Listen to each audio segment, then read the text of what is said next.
Сәлем достар, бүгін көпшіліктің сұрауымен жаңа үйімізге рум-тур жасайтын болам. Бұл бізде прихожая, мынау бізде шкаф, крашеный МДФ материалдан жасалған. Мына жақта киімдер бар, аяқ киімдер саламыз. Мына жаққа үлкен ет салатын морозилкамды сыйғызып жібердім. Мына жаққа и төбесі тоже полкалар.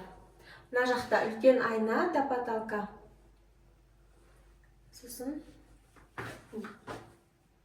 былай шақ өшіруге болады, жан-жағға осылай свет жанып тұрады. Одан кейін мына жерде консоль бізде үлкен мрамор тасты алып, осылай стол жасаттық, және осындай екі консоль жасаттық. Таза тастан жасалған. Кілт, жаңағы керек нәрселерді осылай қойып қоямыз. Ары қарай пол бізде елочкаға жасаттық. Мына жерде есіктер, профиль дорстың есіктері, нелері скрытый болып тұрады. Одан кейін парящий потолок. Жүр ары қарай кухняны көрсетейін. Бізде мына ас бөлмесі осылай ақ түстен және эгер деген материалдан қосып жасаттық, қоңыр осындай ағаштан. Мынау ақ крашеный МДФ-тан жасалған, және мынау ақ түсті, бұл енді тас.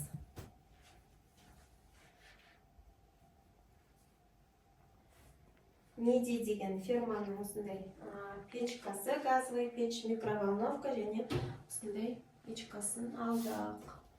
Мына жақта біздің газ тұрады.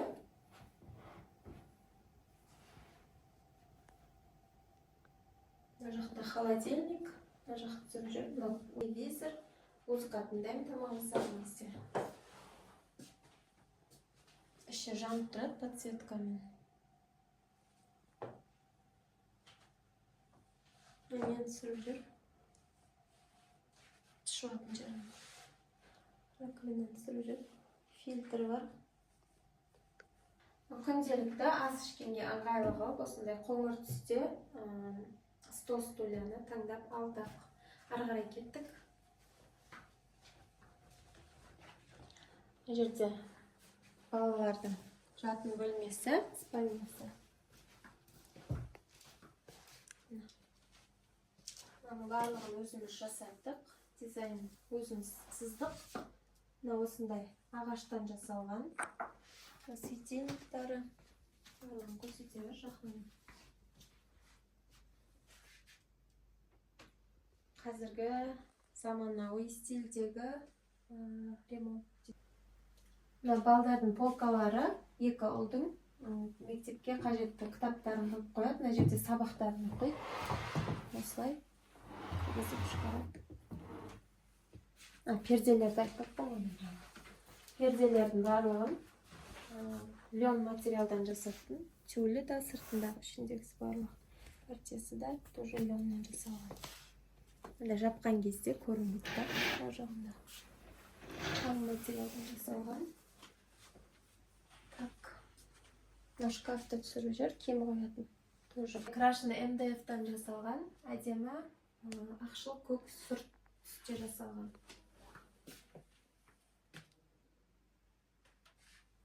Ары қарай ванная комната, жуынатын бөлме.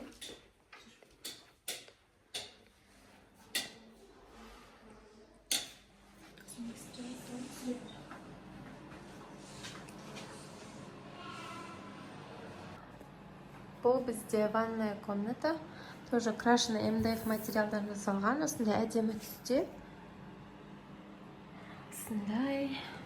Тоже айнаның жан-жағы жанады кнопкамен. Мына жерде смесительдер барлығы скрытый. Кафельдің ішіне орналасқан.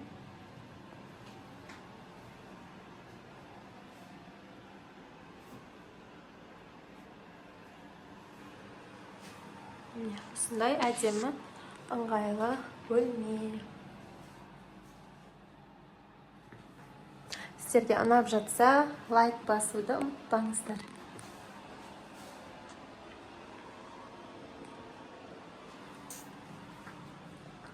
Ары қарай. Бұл бізде зал. Ана өзіміз осы размерін сәйкестендіріп, өзіміз жасаттық. Өте әдемі стильде шықты. Ары қарай осындай телевизор, люстраны көрсетті. Осы люстра өзіме қатты ұнайды. Өте әдемі моншақтармен.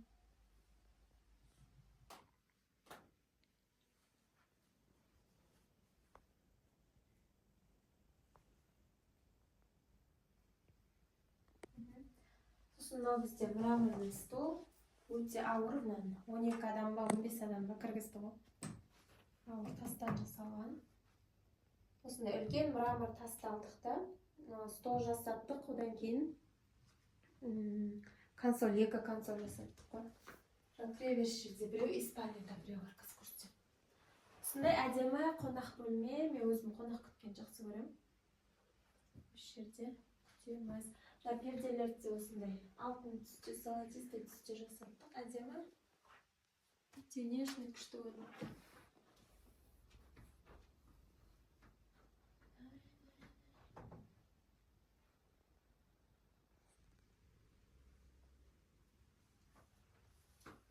Тоже осындай сусындарды қойып қоятын дөңгелек өзіміздің столымыз. Картина. Қолдан жасалған. Білетін жарық картина. Кеттік ары қарай. Енді өзіміздің жатын бөлме.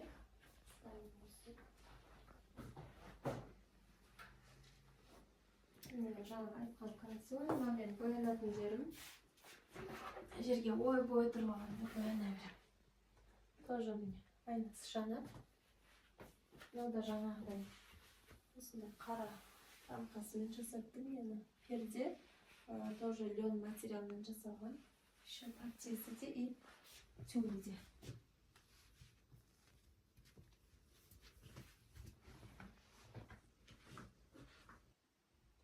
Кроваттарды да өзіме ұнайтындай қылып, өзім сызып осылай жасаттық. Украшенный МДФ, до потолка шкаф. Ішіне енді киімдеріміз тұр. Құрметті менің YouTube каналымның көрермендері, осымен рум-тур рубрикасы аяқталды. Сіздерге ұнады деген ойдамын. Ұнаса лайк басып, комментарий жазуды ұмытпаңыздар. Және осындай заманауи стильдегі ремонт жасағыларыңыз келсе, Алматы қаласы бойынша осы видеоның астында сілтеме қалдырып кетем. Соған кіріп, Instagram парақшаға жазсаңыздар болады. Сіздерге кез келген ремонтты жасап бере алады. Және осы ораза қабыл болсын, келе жатқан наурыз құтты болсын, және осындай әдемі үй баршаңызға жұғысты болсын. Сау болыңыздар.